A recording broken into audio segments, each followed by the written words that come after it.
प्रधानमंत्री नरेंद्र मोदी बिहार दौरे पर थे और कल जमुई में जनता को संबोधित कर रहे थे। इस दौरान प्रधानमंत्री नरेंद्र मोदी ने अपने 10 सालों के काम को गिनाया और उन्होंने बताया कि ये जो 10 साल है वो केवल ट्रेलर था, अभी पूरा पिक्चर बाकी है।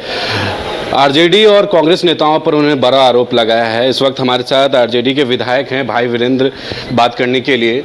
ये 10 साल को उन्होंने ट्रेलर बताया है, उन्होंने कहा कि पूरा पिक्चर बाकी है। अब देश को बेचना बाकी रह गया है। जो उन्होंने वादा किया था 2014 में कि देश के बेरोजगारों को हर साल मेरी सरकार बनेगी, हर साल 2 करोड़ बेरोजगारों को रोजगार देंगे, एक भी बेरोजगारों को रोजगार नहीं दिया। जो रोजगार में था उसका रोजगार इन्होंने छीनने का काम किया। देश से महंगाई जो डायन के रूप में है उसको हम समाप्त करेंगे। महंगाई चरम सीमा पर पहुंचा दिए। किसानों के उपज का दोगुना दाम देने का काम करेंगे। खेतों में पानी देंगे नियमित रूप से। न खेत में पानी दिया, न किसानों का उपज का सही दाम मिल सका। देश कर्ज में डूबा हुआ है। 20,000 लाख करोड़ रुपया अडानी, अंबानी और उद्योगपतियों का माफ करने का काम किया। अब तो यही आने वाला दिन में यही बात होगा, यह देश दूसरे देश में गिरवी रखाया जाएगा। यही काम इनका अब रह गया है। देश को लूट लिया मिल के हुस्न वालों ने, उजला उजला बाल और उज्जर दाढ़ी वालों ने।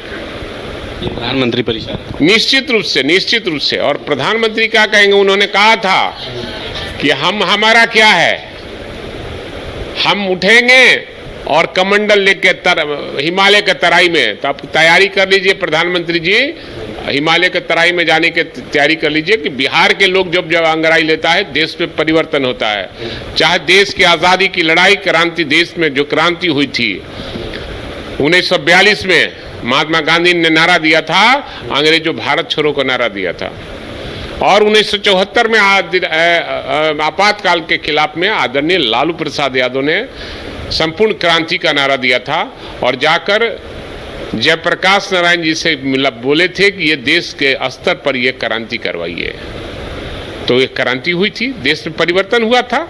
और इस पर फिर बिहार से ही आगाज निकला है कि मोदी भगाओ और देश बचाओ का नारा दिया गया है। इसलिए देश में मोदी से उन्होंने कहा कि जो राजद और कांग्रेस में जितने भी नेता हैं वो सब भ्रष्टाचार में लिप्त हैं। बड़ा आरोप लगा रहे हैं भ्रष्टाचार के प्रतीक आप लोग को बता रहे हैं।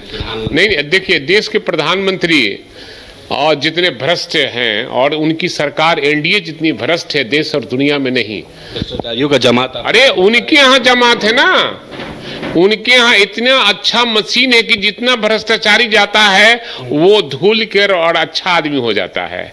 और जितना विपक्ष में है भ्रष्टाचारी है, और जो भ्रष्टाचारी आदमी है उनके साथ जाता है तो वो धुला हुआ ऐसा मशीन रखे हुए हैं कि सब धो धा के सफेद कर देते हैं।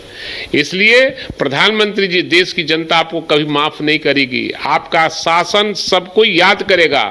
जी कहते हैं कि हमारे राज्य में, हमारे देश के राज्य में सब लोग सुखी हैं। जहां आप अपने मुंह से कहते हैं कि 80 लाख गरीबों के बीच में हम अनाज बांटने का काम करते हैं, जिस देश का 80 करोड़ लोग गरीब हो, उस देश का आप प्रधानमंत्री है ना। आप गरीबों का निवाला खा रहे हैं ना। लोग को लालच देकर वोट लेने का काम कर रहे हैं। देश की जनता इस बार सोटा लेकर बैठी हुई है और सोटा से आपसे खबर लेगी। लालटेन को लेकर उन्होंने कहा कि लालटेन का जमाना नहीं है, अब एलईडी बल्ब हम लोग जला रहे हैं, एलईडी बल्ब जला रहे हैं। महागठबंधन की सरकार और इंडिया गठबंधन की सरकार बनेगी, वो जाने वाले हैं। इसलिए जानने के बाद पहले जब दिया बुझने लगता है तो कैसे फड़फड़ाता है आदमी, लौ निकलता है, उसी तरह मोदी जी अभी वही कर रहे हैं।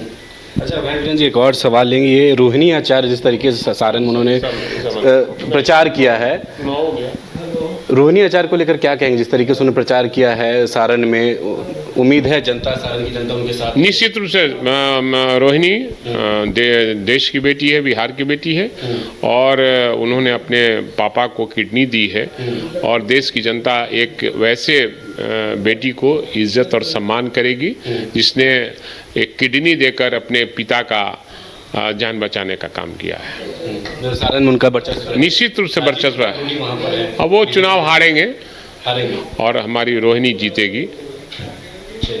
बहुत शुक्रिया। तो हमारे साथ बात कर रहे थे आरजेडी के विधायक भाई वीरेंद्र, जिन्होंने साफ तौर पे प्रधानमंत्री के जमुई में दिए हुए भाषण पर जो है जमकर हमला बोला है। उन्होंने कहा कि देश की जनता जो है सब कुछ अब समझ गई है, नरेंद्र मोदी कंफ्यूज है और इस तरीके की बात वो अब कर रहे हैं। और वहीं रोहिणी आचार्य को लेकर उन्होंने दावा किया है कि राजीव प्रताप रूडी जो वर्तमान में सांसद है वो हारेंगे, और रोहिणी आचार्य जिन्होंने अपने पिता को किडनी डोनेट किया है वो सारण की जनता उन पर पूरा विश्वास रखती और सारण से रोहिणी आचार्य की जीत होगी। अपने सहयोगी शशि के साथ पटना से मैं अविनाश, न्यूज़ 22 स्कोप।